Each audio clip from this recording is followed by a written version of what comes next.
Hello students, आज हम लोग राजनीतिक दल बदल के बारे में चर्चा करेंगे।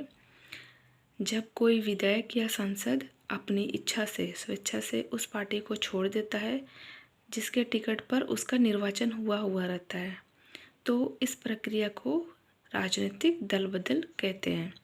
तो 1967 के आम चुनाव के बाद इस प्रकार की प्रवृत्ति बहुत तेज़ी से बढ़ी, जब दल बदलू ने एक पार्टी को छोड़ा और दूसरे पार्टी में शामिल हो गया। ठीक है, और पहले वाले पार्टी के सरकार को गिराया, फिर अपनी नई सरकार बनाई। तो इस प्रकार वो लोग दल बदल के शिकार हुए। तो इस प्रवृत्ति को हम लोग आया राम गया राम की राजनीति कहते हैं। तो इस प्रवृत्ति ने देश में राजनीतिक अस्थिरता को उत्पन्न किया, जिसके कारण अनेक राज्यों में मध्य अवधि में चुनाव करना पड़ा। तो वास्तव में दल बदलू ने संसदीय व्यवस्थाओं की जड़ों को पूरी तरह हिला दिया। तो इस भयंकर रोग को रोकने के लिए 1985 में संसद ने क्या किया, एक कानून बनाया, जिसे 52वें संवैधानिक संशोधन के रूप में उसको 10वीं अनुसूची में रखा गया। ठीक है, तो इस महत्वपूर्ण कानून का ध्येय था, जैसे उस टाइम तत्कालीन प्रधानमंत्री राजीव गांधी ने कहा कि राजनीतिक जीवन को स्वच्छ बनाना है। तो इसकी प्रमुख विशेषताएं हम लोग देख सकते हैं, जो इस प्रकार हैं।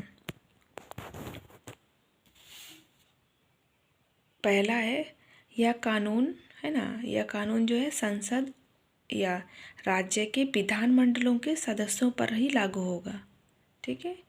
दूसरा है, यदि कोई संसद अपनी इच्छा से उस पार्टी को छोड़ता है जिसके टिकट पर उसका चुनाव हुआ रहता है, तो वह दल बदलू माना जाएगा, है ना। कोई भी विधायक अगर अपनी इच्छा से उस पार्टी को छोड़ता है जिसका टिकट उसको मिले रहता है, तो यह प्रक्रिया को दल बदल माना जाएगा। लेकिन यदि वह सदन में मतदान के समय, है ना, सदन में मतदान के समय अपने दल के सचेतक का उल्लंघन करता है ना, अगर उल्लंघन करता है और आगामी 15 दिनों में दल का जो मेंबर है, अध्यक्ष है, वो उसको जो उल्लंघन करता है उसको गलत ठहरा के क्षमा नहीं करता है, तो वह दल बदल माना जाएगा और दल बदल को संसद के सदस्यता से वंचित कर देगा। मतलब जो भी सदस्य दल बदल करेगा तो उसको संसद का सदस्यता से वंचित कर दिया जाएगा। तीसरा है, यदि कोई सदस्य अपने सदन का अध्यक्ष या उपाध्यक्ष का पद पाने के बाद, है ना, कोई भी सदस्य वो उस सदन का अध्यक्ष रहेगा या उपाध्यक्ष का पद पाने के बाद, है ना, उस पोस्ट में रहता है, उसके बाद उस पार्टी को छोड़ देता है, तो यह दल बदल नहीं माना जाएगा, है ना, क्योंकि वो कभी भी किसी भी टाइम फिर से उस पार्टी में शामिल हो सकता है। 4 नंबर में है, यदि किसी संसद दल के कम से कम 2/3 सदस्यगण एक साथ अपनी पार्टी छोड़कर किसी अन्य पार्टी में शामिल होते हैं, है ना। कोई भी संसद या विधायक दल के, मतलब बहुत सारे लोग, है ना, 2/3 सदस्य लोग एक साथ मिलकर उस पार्टी को छोड़ देता है और फिर दूसरा पार्टी में शामिल हो जाता है, तो इस प्रक्रिया को भी दल बदल नहीं माना जाएगा।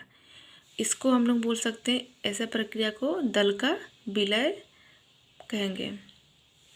5वां है, निर्दलीय निर्वाचित सदस्य, है ना, जो निर्दलीय निर्वाचित सदस्य किसी दल में शामिल नहीं हो सकता, है ना।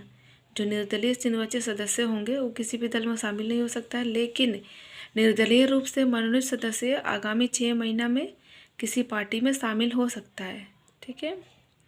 6 पॉइंट है, यदि कोई दल बदल करता है ना, कोई भी दल बदल करता है, तो उस सदन का अध्यक्ष, है ना, उस सदन का जो भी अध्यक्ष होंगे उपाध्यक्ष होंगे, अपना निर्णय लेता है कि उसको सदस्यता से हटाया जाए, अयोग्य ठहरा देगा। ठीक है। तो इससे स्पष्ट होता है कि दल बदल की जो यह प्रवृत्ति है उसको रोकने के लिए प्रभावी प्रावधान किया गए हैं, है ना, रोकने के लिए महत्वपूर्ण प्रावधान किए गए हैं। तो इसमें 2003 के 91वें संवैधानिक संशोधन में यह प्रावधान किया गया है कि दल बदल को मंत्री के पद या किसी लाभ के पद पर नियुक्त नहीं करेंगे। मतलब जो भी सदस्य दल बदल करके दूसरे पार्टी में आएंगे, दूसरे दल में आएंगे, उसको मंत्री के पद या किसी लाभ के पद पर उसको नियुक्त नहीं करेंगे। दल बदलू होने का जो कलंक है वो दूर हो जाएगा, तब दूर होगा जब वह व्यक्ति पुनः निर्वाचित हो जाएंगे, है ना। पुनः निर्वाचित होकर सदस्य मतलब उस सदन का सदस्य बनेंगे, या वह सदन भंग हो जाए जिसका वह दल बदल के समय सदस्य था, है ना। अगर भंग हो जाता है वह सदन भंग हो जाए जिसका वह दल बदल के समय सदस्य था, जो पहले हो जाए, है ना। तो 1985 के दल बदल विरोधी कानून में कुछ त्रुटियां हैं। मतलब 1985 में जो दल बदल को 10वां अनुसूची में रखा गया उसमें कुछ त्रुटियां हैं। जैसे यह स्पष्ट नहीं है कि सदन का अध्यक्ष कितने अवधि के भीतर ऐसे मामलों में अपना निर्णय देगा। सदन का जो अध्यक्ष है कितने समय के भीतर ऐसे मामलों पर अपना निर्णय देगा। ऐसे कमियों का यथाशीघ्र निराकरण किया जाना चाहिए।